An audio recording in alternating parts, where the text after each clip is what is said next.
My name's Jonathan. I'm a partner here at South Park Commons.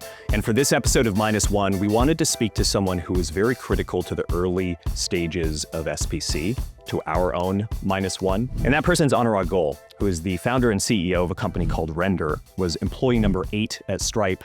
And before either of those, before his time at SPC, he was working on a company that needed payment processing. So let's start there. It is October of 2010. And a friend came to me and I was bored out of my mind and he was like, hey, come on, let's build this video game rental platform. And I'm like, okay.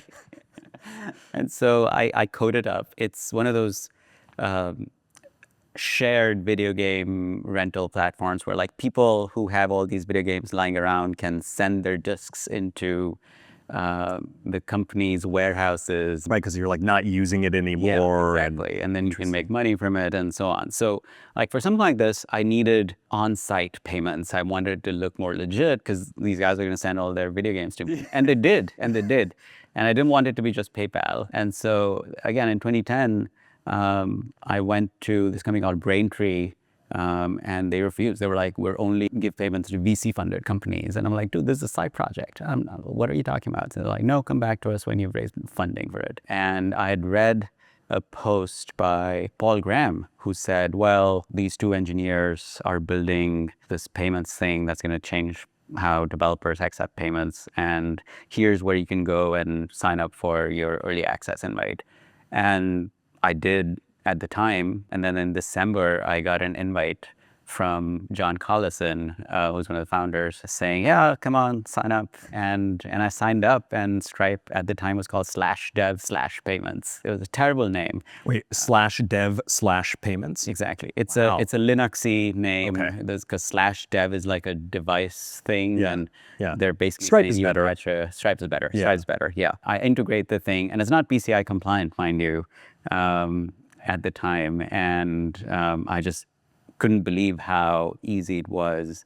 Even back then, suddenly I had payments, and I was like, "That's it." There's like a magic to the infrastructure, the ease of like this kind of infrastructural element. Yeah, like it was just like, okay, is that it? And it was, and I accepted my first payments for this thing in January of 2011, and then I started running into Stripe's API issues, and I gave them a ton of feedback about it. I was like, this doesn't work, this is broken, you should do this other thing. And that's how I got to know the team a little bit. Yeah. And then one fine day, Stripe, Patrick, the CEO, emailed me with a list of the most accomplished thing everyone at the company had done, and telling me, well, these are all the people, here are all the great things they've done, you should join. And I was like, nope. I don't think I should because I have this other thing going on. Yeah, I really think the future is peer-to-peer video video game rentals. Just rentals, when everything is going online, mind you. Yeah, right. Right, exactly. Yeah, like Netflix has just started releasing their own kind of like original content streams and stuff like that. You're like, no, this is bad. No, I think, this payments thing, I mean, I don't know. You guys, like, I gave you so much product feedback. I don't know, man. And then something else happened, which is, again, completely fortuitous, which is my wife decided to go to grad school, and I didn't want to work. I was working from home, and I didn't want to work from home by myself. And I was like, well, I don't really want to interview anywhere, and I need a new job that doesn't involve me working from home. And I kind of like the vibe that these guys have. And so, why not? And you have some opinions about the product already. Yeah. You're not going in like totally blind. No, and I like the vibe in the office. I'd gone into the Stripe office, and they were all sitting around one big table, and I genuinely enjoyed the vibe. I was like, yeah, this could be fun. And so that's how I ended up at Stripe in August of 2011. Yeah, that's funny. From like wait list on the product to joining like 6 months or 8-9 months later. Yeah. It does sort of speak to, I mean, obviously, we always, I mean, this is true on the investing side, it's true on the founding side. There's a lot of like retroactive myth making and sort of like aligning of things in a way that sounds like, oh, it was based on all these but a lot of these things are just like, just totally conditional and conditional, arbitrary. Arbitrary by chance. Yeah. I mean, I think most startup successes that are outsized have to have a series of things that happen that are usually not likely to happen. Yeah, right. For those forces to come together. That's why they're outsized. Otherwise, everyone would kind of be average startup success. Yeah, you can definitely create more surface area for luck to accumulate, right? Yes. That's definitely true, and it is, it's not the case that it is all just purely arbitrary and luck. I do want to ask you about the concept of myth making a little bit more, because it's something I think a lot about, especially seeing people here in a period that is, it's very often messy, right? And a lot of times founders don't like talking about it later, in part because they're trying to build up confidence and a sense of competence, right, for their customers, right? There are obviously certain industries where this is even more acute. And so there's this sort of like massaging of the like messy beginning, or I mean, the joke version of it is like, I always knew from the age of 3 when my mom break down crying after a check bounced in the grocery store aisle that I wanted to build B2B SaaS for like payment verification. Like some version of that, right? It's made. Like you have seen this, you saw it at Stripe, right? Very early process there. You went through it yourself. Like you saw a lot of it at SPC. I saw a lot of it at SPC. Totally. Like you were a part of like making it the culture of embracing that, right? That was the point, is actually just like lean into that, don't be afraid of it. Yeah. How did you think about it after the fact as like the myth making side of it? Yeah. I think it goes back to the values that you want to espouse, both for yourself and for the company. And for me personally, I don't want to spread a falsehood about the company at the just because it'll help us be more successful. And there are ways to run a company that that help you feel good about what you're doing and help you sleep well at night. And they might not make you the most successful company ever, but they'll still make you plenty successful. And so it's a personal choice that everyone makes. Yeah, it's not one that I like look down on. It feels very human to me. It's vulnerable to talk about the times when you're very uncertain or something goes wrong, or we don't naturally like making that part of our persona or like public story. And you do have to kind of become a public figure in many ways as a founder, right, as it grows. Yeah, but I also think that people respond well to vulnerability. Especially within a company as a leader. Something I've learned is it's not your job as a CEO to always be the positive force that everyone wants you to be. You can be vulnerable. You can talk about what's not working well. You can say, okay, well, we tried this, it didn't work, and that's not great, but we can do better. I think that leaders generate the most trust when people see them as human beings who are going through some of the same challenges that people themselves are going through. It's one thing to be sort of this, standard Silicon Valley, 100% confident about everything sort of founder. Honestly, that's tiring to me. It's very tiring to me to see people be in that mode, and I'm sure it's very tiring for them. There was something you posted about recently about how you were the 8th employee at Stripe. Is that right? I was, yeah. Which is to say, you don't have to work if you don't want to, right? You have a lot of options, and you did before founding Render. But you have decided to go and like do the hard thing of building a company. What led to that decision? Like, what was there a point that you can look back to and be like, that's when I made the great/terrible decision to go and start a company? Yeah. So I decided to leave Stripe in 2015. And I actually ended up leaving in 2016. And I just needed to give my team enough time and make sure there were enough people to take over. My wife and I decided we just needed a complete break, and we went to New Zealand for 3 weeks and did not think about anything. And then we came back, and as soon as we got back, the next day I was in the Commons in South Park, figuring out what I wanted to do with the rest of my life. And at that point, did you know or suspect it was going to be a company, or did you go into... It was one of the options. Yeah. It was always one of the options. I just didn't know what kind of company, which domain, and whether it would be a company.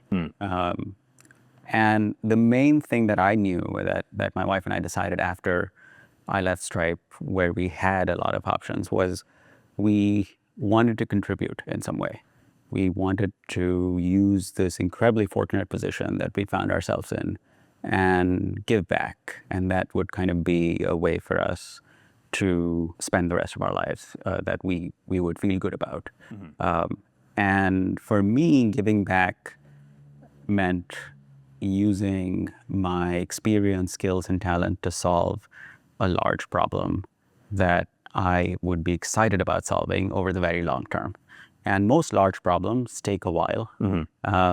And it was important for me to find something that I remained excited about for ideally decades. Yeah, life's work sort of stuff. Yeah, pretty much. Were you involved in crafting the manifesto at SPC? For the context here being that the community's manifesto has a line about like, we're here to help each other find our life's work. Yeah, it was so long ago. Yeah. I don't remember, but I know it was a great manifesto. We should feature it somehow as part of this. But it's right there. Oh, that's it's on the wall. Yeah, yeah. We did. We put it. Yeah. We put it on the wall. It's literally, you only get a few shots at building your life's work. There you go. That's right. Exactly. And the kind of work that makes a difference that can't happen without you. And you're just reading. Yeah. No, this is good. This is good. Yeah, that's what you want me to do, right? Just read it out. So, so here I am in the Commons, and I'm trying to figure out, well, what am I going to do? How did you end up there? What is the story like? I ended up. You get recruited? I did not. Well, what happened was, weirdly, Greg Brockman, who I worked with at Stripe, who is now the co-founder of OpenAI. I think Ruchi had spoken to him about maybe joining, but he had already started working on OpenAI, and he knew that I was going to leave Stripe, and so he introduced me to Ruchi. And I met her in October, and she was talking about the Commons, and I was like, well, this sounds interesting. And then I went to this sort of meeting of some of the early members, and they all seemed very accomplished. And I was like, all right, well, this seems like a good group. Why don't I find a way to get involved somehow? So that's how I got involved. Ruchi, which, for the viewers at home, is the founder of SPC, has described you as some version of, like the co-founder or founding, like very important to the early part of SPC, in part in kind of building up what the culture was, right? And the way I've heard it described, again, it predated my time, is that you brought kind of a sense of like a building culture, right? Like always trying to build something new, collaborate with other people, right? Try and find ways that would like spark new ideas. Yeah, exactly.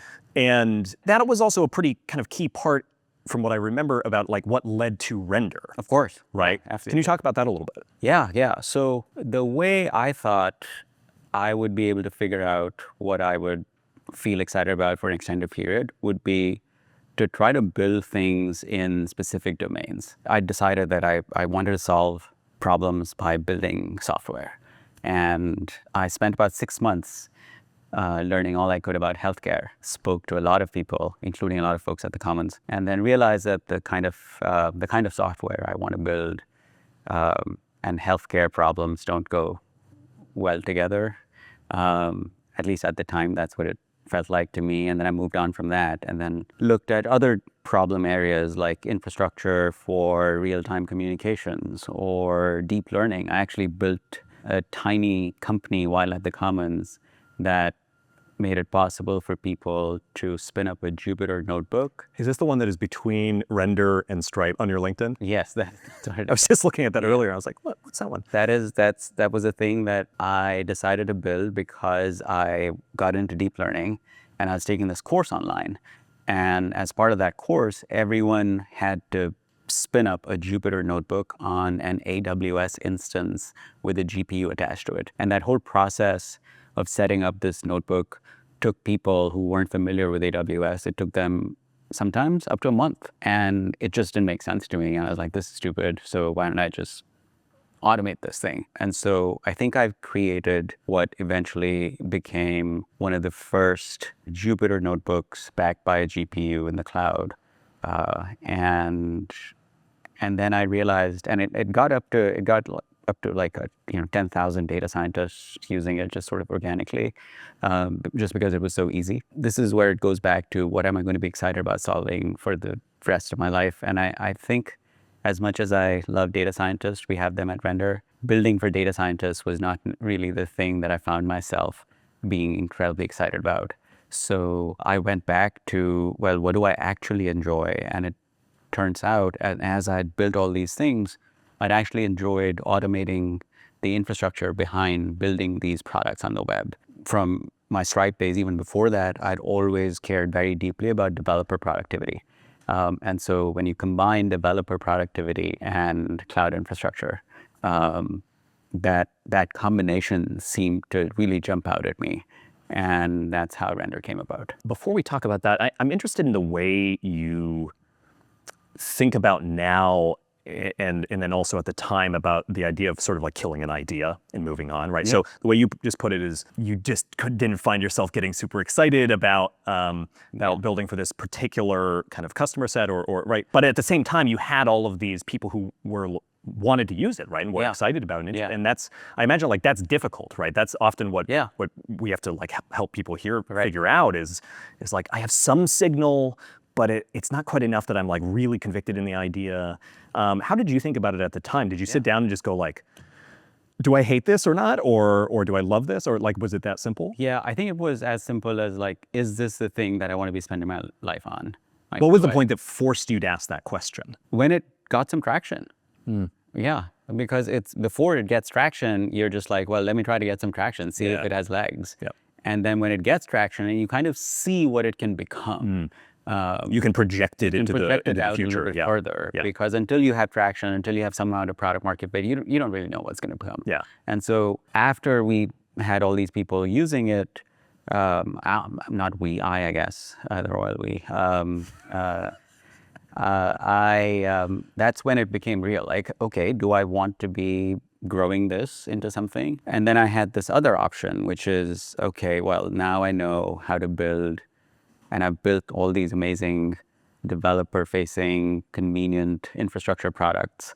And I've learned everything about all the back-end technologies that were hot at the time. I realized that you can build something much more generalizable, something that applies to all software as opposed to just software for deep learning or Jupyter notebooks.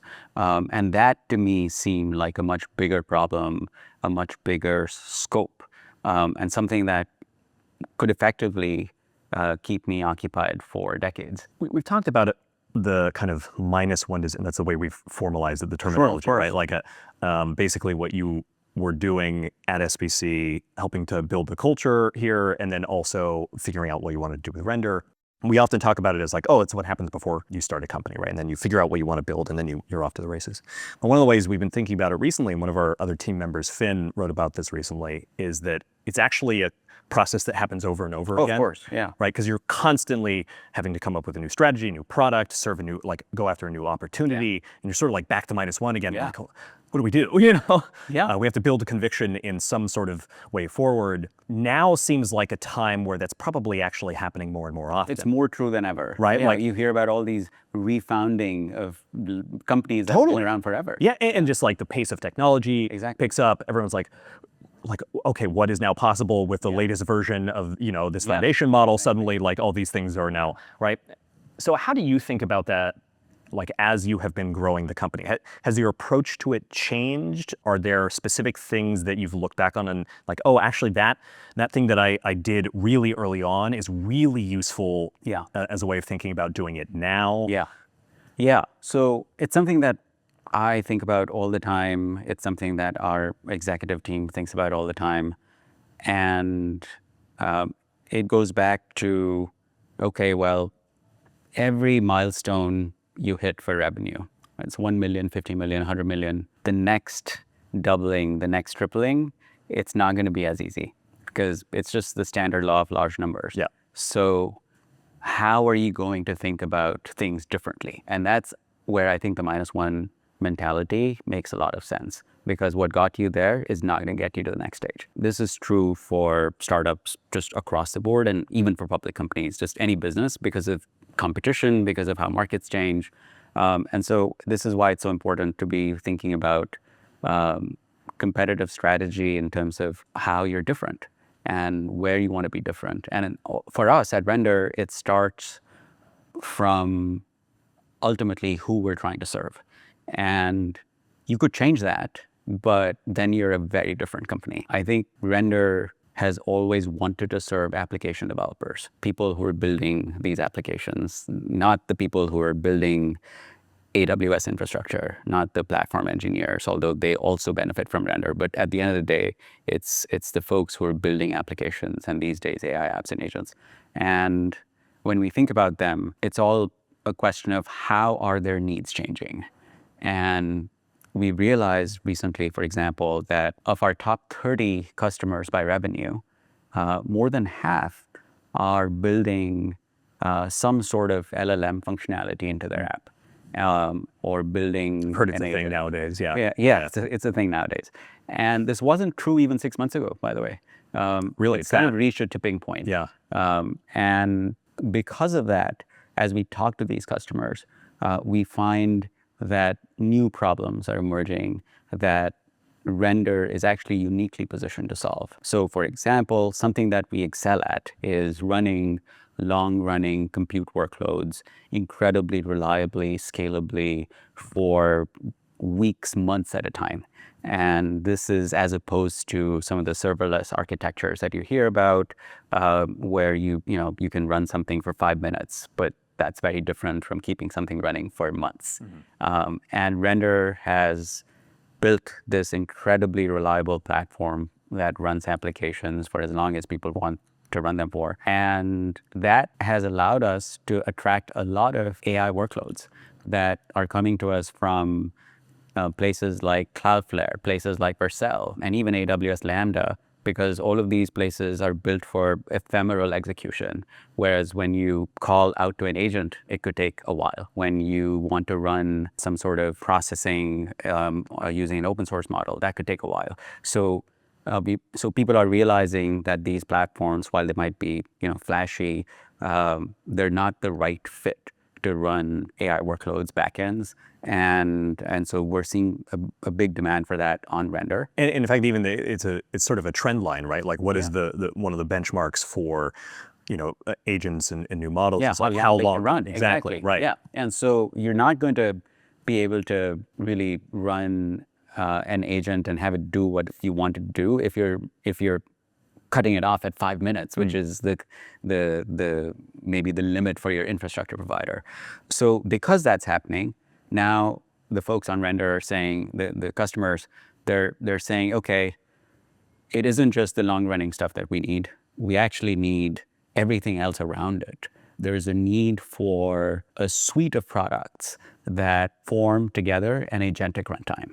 And by that, I mean, okay, these long-running workloads, but also this notion of workflows, because agents, they have a series of steps that need to be executed in sequence and reliably, and each step could take really long, and you need observability, and you need concurrency limits, and you need retries. And so you need an infrastructure primitive that allows agents to operate that way. But that's just one part of what people want us to build.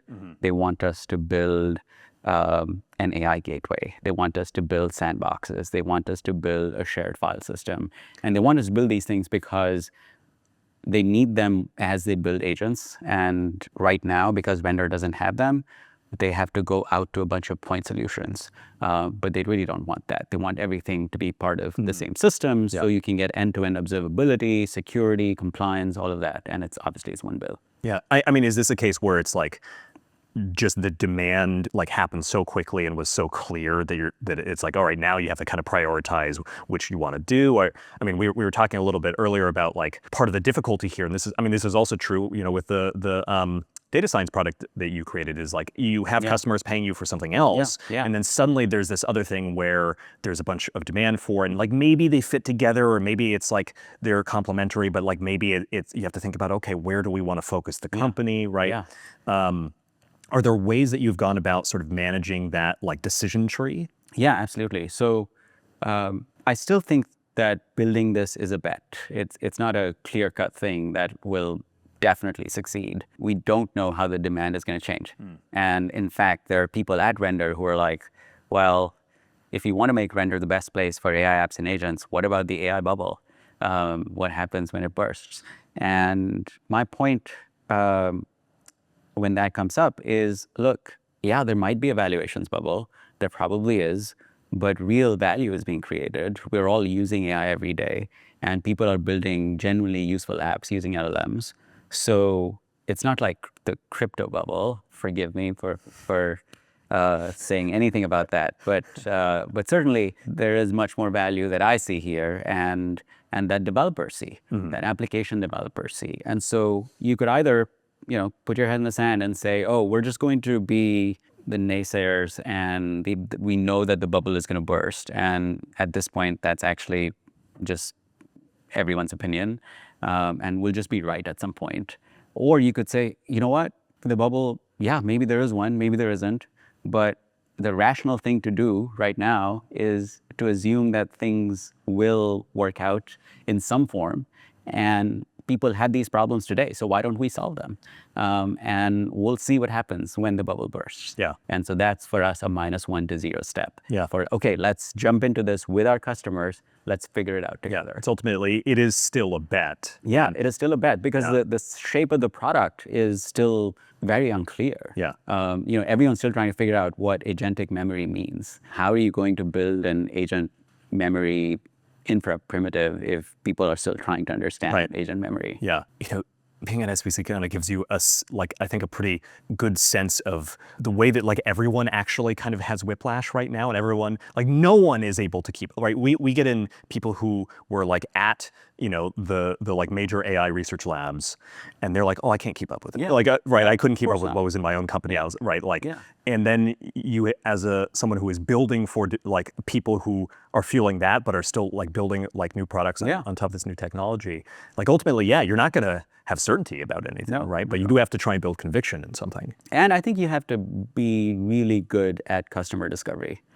You have to be very, very close to your customers, but then you have to ask the right questions. You have to put your own ego to the side and come, surely you have a point of view about what should happen, but what customers tell you might completely change that, and you have to be okay with that. Anurag, I appreciate you joining us. Of course. It was a pleasure catching up and Thank you. talking more about yours and Render's journey. Thanks for joining -1. Thank you for having me.